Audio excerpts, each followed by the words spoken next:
The book that I am currently reading is called The Sibling Bond, the first major account of the powerful emotional connections among brothers and sisters throughout life.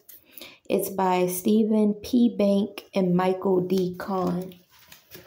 On page 193, it says, because caretaker siblings find it easier to take over, muttering, I'll do it myself, they deprive their younger brothers or sisters of a chance to learn. Many caretaker siblings oversimplify their sisters' and brothers' lives, sheltering them so much that they never develop the practical sense necessary to face reality.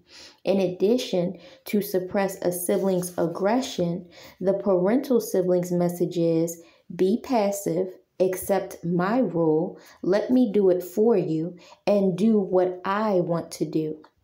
This message is daily underlined in countless little ways with a combination of affection desperately craved by the receiver, aggression, humiliation, and punishment. The caretaker teaches her charge to be cute, quiet, and non-complaining.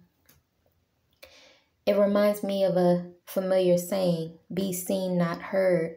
Many of us grew up like this with our parents, and ironically, many of our parents were sister-brother parents. They had us young, and they still didn't understand a lot about life. I've heard a lot of people, men and women, say, referring to their parents that had them young, they would say, Mom or Dad, we grew up together. I watched you grow up.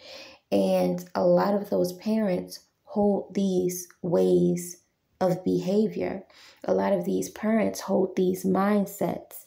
Be passive, accept my rule, let me do it for you, and do what I want to do. And the harm in that is not allowing the child to be a full and whole person, expressing themselves completely, coming into themselves. They essentially become robotic. They essentially become crippled because instead of you nurturing and assisting them in their own natural, authentic development, you are essentially trying to mold them into what you want them to be. And then when many of them get out into the world, they don't know how to function. They don't truly have an identity because all they have learned how to be is a robotic form of what you expect them to be. This is deep. I just read this and I know a lot of people can probably relate to this. And even though this book is called The Sibling Bond, it's crazy because this is relevant to relationships between parents and children, especially parents that have children young. And it explains a lot because when we look into that particular dynamic, what we understand is how little tools and resource parents have when they have children young.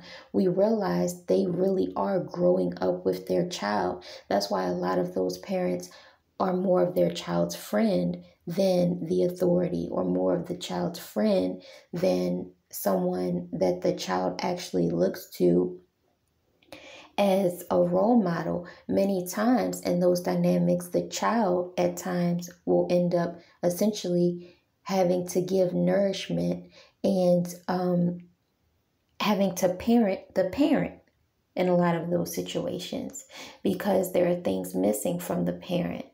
And a lot of those parents were the caretakers.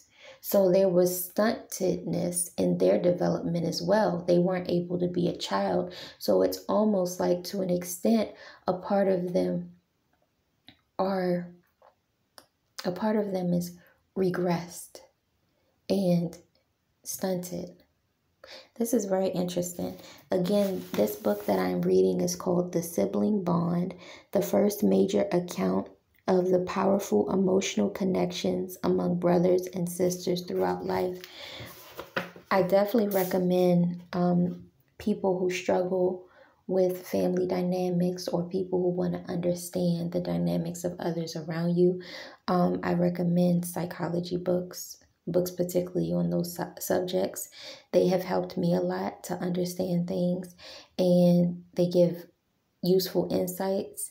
And reading in general, what I love is that it challenges my mind, it expands my vocabulary, and it keeps me sharp. It keeps me thinking. It keeps me pondering. It keeps those wheels turning. Um, and